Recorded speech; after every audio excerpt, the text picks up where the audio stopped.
Hello friends, welcome to my YouTube channel anaesthesia talks for all.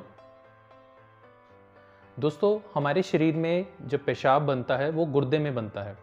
गुर्दे से ये पेशाब एक पाइप के थ्रू होता हुआ पेशाब की थैली में इकट्ठा हो जाता है। ये जो पेशाब की थैली, जिसको हम यूरिनरी ब्लैडर भी बोलते हैं, यहाँ पे पेशाब इकट्ठा होता है और इसकी एक कैपेसिटी रहती है 300 ml या 500 ml। जब उतना पेशाब उसमें इकट्ठा हो जाता है फिर हमें यूरिन करने की टेंडेंसी होती है, पेशाब का ज़ोर लगता है और हम पेशाब करते हैं। लेकिन कई बार क्या होता है, कुछ कारणों की वजह से, कुछ मेडिकल प्रॉब्लम्स की वजह से हम वो पेशाब जो है वो करने में हमें दिक्कत होती है या हम पूरा पेशाब नहीं कर पाते और हमारे पेशाब की थैली में पेशाब इकट्ठा होने लग जाता है। पूरी तरीके से हम पेशाब की थैली को खाली नहीं कर पाते। वो जो पेशाब इकट्ठा होता है या पूरी तरीके से खाली नहीं हो रहा है, उसकी वजह से पेशाब की थैली में पथरी बनने के चांसेस बहुत बढ़ जाते हैं, क्योंकि वो सारे जो भी ऊपर से सॉल्ट्स आए हैं या मिनरल्स आए हैं वो सब यहाँ पे पेशाब की थैली में इकट्ठे होते हैं। यदि तो यूरिन पास होता रहता है बाहर, फिर वो वहाँ पे एकत्रित नहीं होते। यदि यहाँ यूरिन इकट्ठा हो जाता है, लंबे टाइम के लिए खड़ा हो जाता है और बाहर नहीं जाता, तो ऐसे केस में वहाँ पे पथरी बनने के बहुत चांसेस हो जाते हैं। क्योंकि यूरिनरी ब्लैडर की कैपेसिटी होती है, तो यहाँ पे जो स्टोन्स हैं वो मल्टीपल भी बनते हैं, मतलब काफ़ी स्टोन्स भी बन जाते हैं छोटे छोटे, या कई बार एक ही स्टोन होता है जिसका बहुत बड़ा साइज़ बन जाता है। तो आज दोस्तों हम यूरिनरी ब्लैडर यानी पेशाब की थैली में जो पथरी होती है उसी के बारे में डिस्कस करेंगे।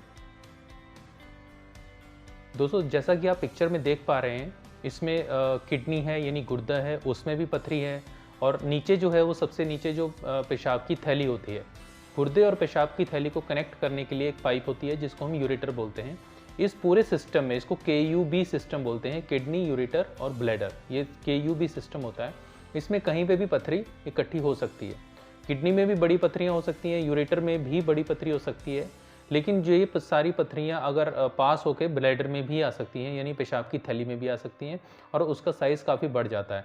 और इसमें पेशाब की थैली में जो पथरी बनती है उसका मेन कारण यही होता है कि यूरिन पूरी तरीके से खाली नहीं हो पा रहा ब्लैडर के द्वारा, और इसके बहुत सारे कारण हैं, वो मैं आगे डिस्कस करूँगा। अब आते हैं इसके सिम्टम्स के ऊपर कि मरीज़ को किस तरीके के सिम्टम्स होते हैं, क्या क्या मरीज़ की कंप्लेंट होती है। सबसे पहले मरीज़ को यूरिन करने में दिक्कत होती है, उसको बहुत ज़ोर लगता है या पेन होता है यूरिन करते हुए, या उसको नीचे वाले जो पेट से नीचे वाले हिस्से में दर्द रहता है, कॉन्टिन्यूसली दर्द रहता है, खासकर यूरिन करते हुए ज़्यादा दर्द रहता है, या उसका यूरिन बार बार उसको फ्रीक्वेंसी होती है, बार बार उसको यूरिन आता है, वो थोड़ा जोर पड़ता है, वो यूरिन करने चले जाता है, लेकिन उतना यूरिन आता नहीं है। फिर थोड़ी देर में फिर बैठते हैं, वो फिर से उनको यूरिन की टेंडेंसी हो जाती है थोड़ी ही देर में, बहुत जल्दी, और उसके बाद वो फिर से जाते हैं, लेकिन फिर भी पूरी तरीके से खाली नहीं होता। एक और कंप्लेंट होती है कि पेशाब में ब्लड के कुछ धब्बे आए हैं, या ब्लड जो है, जो यूरिन है ब्लड की तरह टिंज होके आया है, खून लगा हुआ था उसमें। नेक्स्ट होता है कि कई बार पेशेंट को लगता है कि यूरिन जो है बहुत ही डार्क कलर्ड आ रहा है, या वो उसमें पस पस जैसे फ्लेक्स होते हैं, जैसे सफ़ेद टाइप का यूरिन आ रहा है, वो इन्फेक्शन की वजह से होता है। तो मेनली ये कुछ सिम्टम्स होते हैं पेशेंट जो प्रेजेंट करता है जिनके साथ।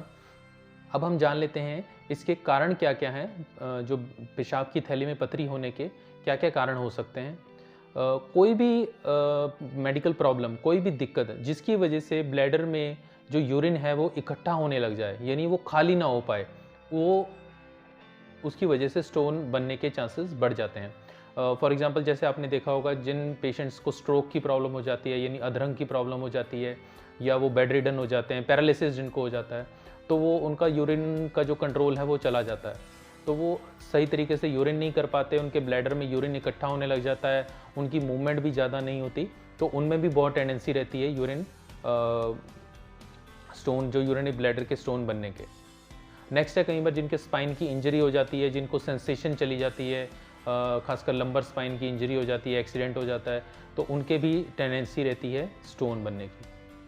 नेक्स्ट, कई बार ओल्ड पेशेंट्स होते हैं जो जैसे जिनको प्रोस्टेट की प्रॉब्लम होती है, उनके प्रोस्टेट काफ़ी एनलार्ज होते हैं, उनका भी सिमिलर कंप्लेंट्स होती है, यूरिन बहुत कम आता है उनको, और बहुत ज़ोर लगाना पड़ता है, और जिसकी वजह से उनका ब्लैडर जो है वो पूरी तरीके से खाली नहीं हो पाता और ब्लैडर के अंदर स्टोन बनने शुरू हो जाते हैं। पहले वो छोटे साइज़ के होते हैं, फिर बड़े भी साइज़ के हो जाते हैं वो।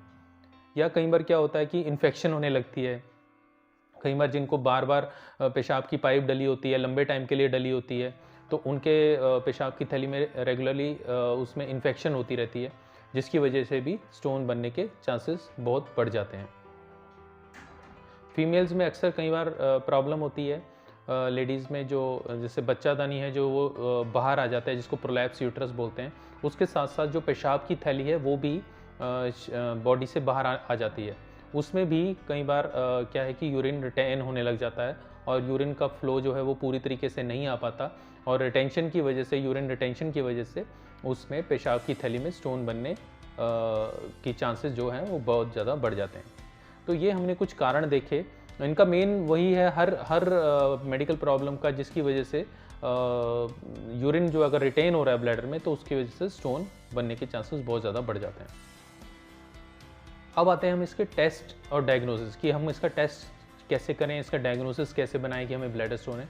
सबसे पहले जब भी पेशेंट को इस तरह की कंप्लेंट्स होती हैं जैसे कि हमने डिस्कस करी हैं, वो पेशेंट फिर डॉक्टर के पास जाता है, सर्जन के पास जाता है। तो वो कई बार जिनके बहुत बड़ा स्टोन होता है, ब्लैडर स्टोन जिनके काफ़ी बड़े साइज़ का होता है, खासकर फीमेल्स में, वो पेशेंट के लोअर पेट से नीचे वाले हिस्से में अगर पैल्पेट करेंगे डॉक्टर साहब, तो वो उनको कई बार फील भी हो जाता है क्योंकि इसका साइज़ बहुत बड़ा होता है। और दूसरे और टेस्ट होते हैं, जैसे इसमें कई बार एक्सरे करते हैं, अल्ट्रासाउंड करके देख लेते हैं, या कई बार जो एक्सरे और अल्ट्रासाउंड में भी अगर स्टोन नहीं आता तो फिर वो सीटी स्कैन करवाते हैं। तो बेसिकली इन 3-4 टेस्ट से, और कुछ एक ब्लड टेस्ट करवाए जाते हैं, यूरिन टेस्ट करवाया जाता है जिसमें आपके आरबीसीज देखे जाते हैं या खून के जो सेल्स होते हैं उनकी मात्रा कितनी है, उस हिसाब से उसको डायग्नोसिस बनाया जाता है।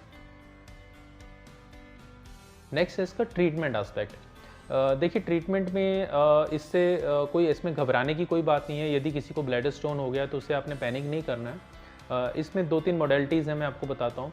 जो तो होते हैं छोटे स्टोन्स, यानी अराउंड जो 1 सेंटीमीटर या लेस देन 1 सेंटीमीटर के स्टोन्स होते हैं अगर किसी को ब्लैडर में, पेशाब की थैली में, तो वो यूजुअली जो डॉक्टर हैं उनको रिकमेंड करते हैं कि आप अपना वाटर इनटेक बढ़ाइए, लिक्विड डाइट आप बढ़ाइए।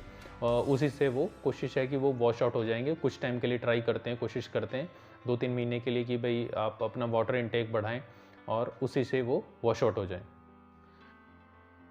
जो थोड़े बड़े स्टोन्स होते हैं उसमें 2 प्रोसीजर आ जाते हैं। एक है स्टोन्स को पहले तोड़ के फिर उनको निकाल लेना। एक होता है कि स्टोन को एज सच पूरे का पूरा चीरा दे के निकालना। तो सबसे पहले हम पहला पार्ट डिस्कस करते हैं जिसको हम बोलते हैं सिस्टोलिथोलापेक्सी। यानी इसमें क्या होता है, जो पेशाब का रास्ता होता है, जैसा कि आप पिक्चर में भी देख पा रहे हैं, उसी के थ्रू हम इंस्ट्रूमेंट डालते हैं और दूरबीन डालते हैं और वहीं से जो स्टोन तोड़ने वाला जो यंत्र होता है उसको डालते हैं, उसको स्टोन तोड़ देते हैं और उसको जो वो स्मॉल पीसेस में हो जाता है। या तो वो पीसेस अपने आप से यूरिन के थ्रू निकल जाते हैं या उनको फोर्सेप्स से इंस्ट्रूमेंट से निकाल लिया जाता है। तो ये बेसिकली इसमें कोई चीरा नहीं दिया जाता और मोस्ट कॉमनली यही प्रोसीजर किया जाता है और बड़ा सेफ प्रोसीजर है, इसमें कोई दिक्कत नहीं होती है। नेक्स्ट प्रोसीजर है सिस्टोलिथोटमी। ये है कि स्टोन जो है वो काफ़ी बड़ा है। जैसे कई बार मैंने देखा है कि स्टोन जो है वो एग की शेप के, अंडे की शेप के जितने बड़े हो जाते हैं। तो ऐसे केस में अगर हम दूरबीन से तोड़ने की कोशिश करेंगे तो उसमें बहुत टाइम लग जाता है और दिक्कत भी आ सकती है। तो ऐसे केस में क्या किया जाता है कि पेट के ऊपर छोटा सा चीरा दिया जाता है और उसमें एज सच वो पूरा का पूरा स्टोन जो है वो निकाल लिया जाता है और फिर उसको पेट को बंद कर दिया जाता है। इसको बोलते हैं सिस्टोलिथोटमी। आप पिक्चर में भी देख पा रहे होंगे कि एक बहुत बड़ा स्टोन है, उसको निकाल के साइड में रख दिया गया है। बाद में जो इंसिजन दिया गया है उसको बंद कर दिया जाता है। रिगार्डिंग एनेस्थीसिया, इसमें जो आइडियल एनेस्थीसिया दिया जाता है वो स्पाइनल एनेस्थीसिया दिया जाता है। बहुत ही सेफ एनेस्थीसिया है, इसमें कोई प्रॉब्लम नहीं होती। कुछ एक पेशेंट्स होते हैं जिनको स्पाइनल में यदि कॉन्ट्रा इंडिकेटेड है या उनको कोई प्रॉब्लम है, स्पाइन में कोई इंजरी हुई है या जिनकी पोजीशन नहीं हो पाती, उस तरीके से पोजीशन नहीं बन पाती है, तो ऐसे केस में हम जनरल एनेस्थीसिया भी दे सकते हैं। But mostly cases spinal anaesthesia में बड़े कंफर्टेबली हो जाते हैं, कोई परेशानी नहीं होती है।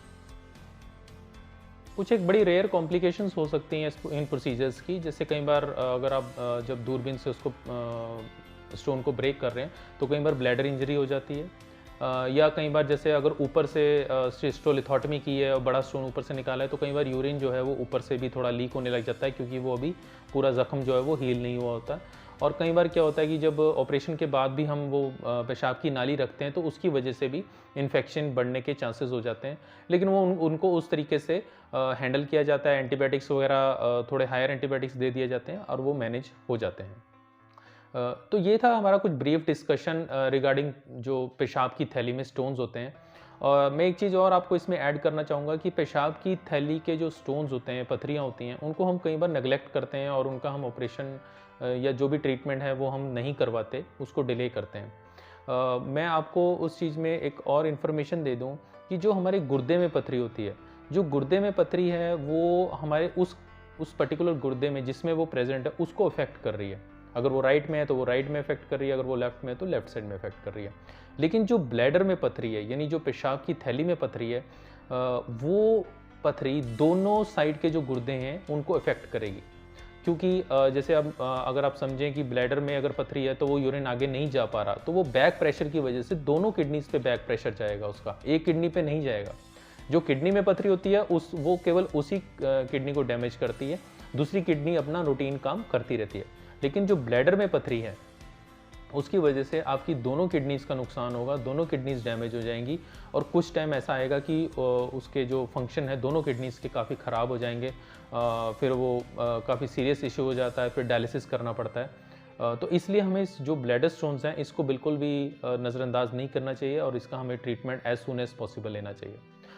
दोस्तों, उम्मीद है आपको ये मेरा वीडियो पसंद आया होगा। यदि आपके कोई कमेंट्स हैं या क्वेरीज़ हैं, आप प्लीज़ कमेंट सेक्शन में ज़रूर लिखें और मेरे चैनल को सब्सक्राइब करना ना भूलें। धन्यवाद।